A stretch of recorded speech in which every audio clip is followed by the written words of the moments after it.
The idea for the performance initially came from research that I had done on hybrid calligraphy. I wrote an essay on Sini script, which is an Arabic Chinese calligraphic form.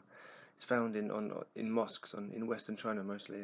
And there are examples in Taipei. I went to the Islamic cemetery in Taipei and photographs from gravestones with examples on.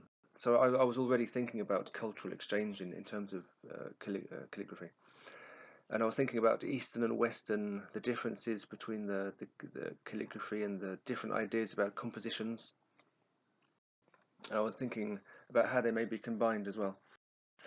My current research at Wolverhampton is to do with the relationship of words to images in contemporary Chinese calligraphy. And in the course of this research, I became interested in asemic writing. That's the writing of abstract words, if you like, words with no fixed meanings. So you're not sure if it's really writing or drawing or mark making.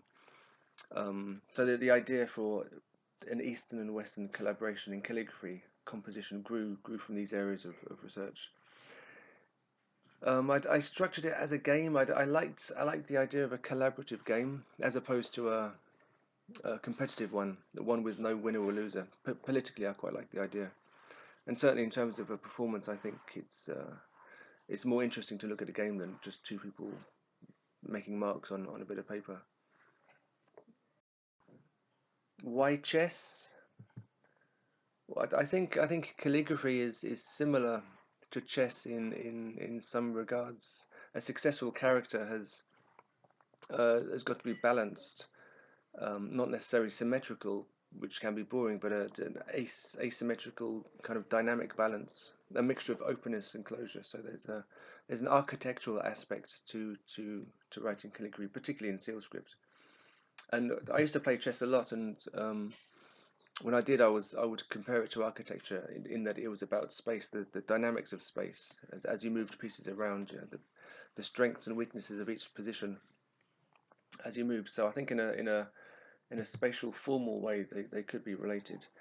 Also practically, when writing calligraphy, you have to visualize the stroke before making it. Once it's on the paper, there's no way to get it off. It's not like painting where you can just go on top, go over top again. So similar to chess moves in some regard. Once you've made the move, it's there it is. So in the performance, we had to really visualize what was going on. It's easier when you're writing a word that you're familiar with, because you know where the strokes go. But in an asemic writing, it's much more open, a bit like improvised jazz or something. You have to really think about where the mark will go and how it will, the ramifications of that stroke in terms of the rest of the composition. Obviously, there are differences between chess and calligraphy thinking. I wasn't trying to anticipate Cheng-Yu's moves or outdo him, but you did need to be aware of the various possibilities of each stroke. Why a collaboration? Why, like I said before, I like the idea of East and Western ideas of composition being combined.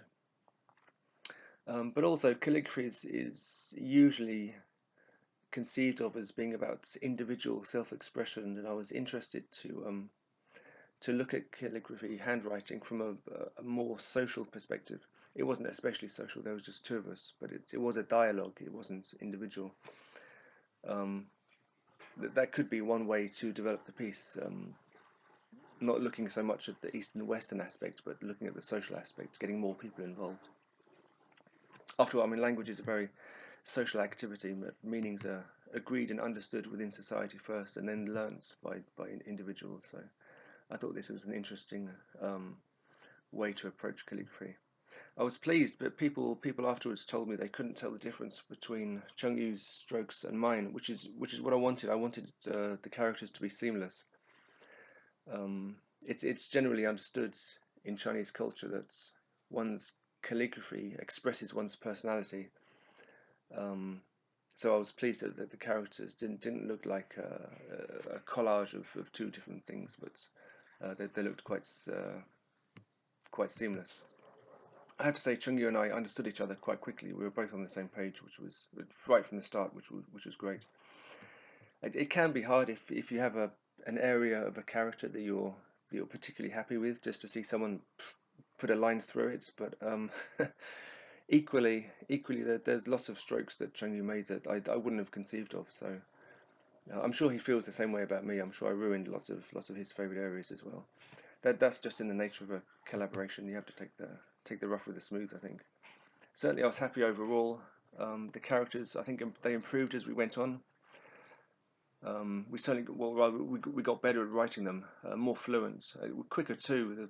The first ones were taking about 20-25 minutes. There was lots of thinking time, so I think we improved in that way.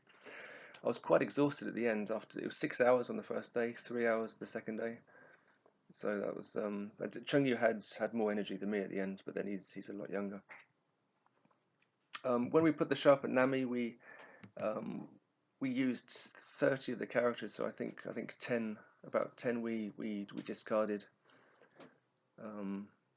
Tended to be the first ones we did, I think, but we negotiated that as a pair, and also decided which character would go on which sheets. We had 5 sheets of 6 characters each, so we decided we discussed each one as a composition and which characters worked best together. So it was collaborative all the way through, and I thought we had a strong show at the end.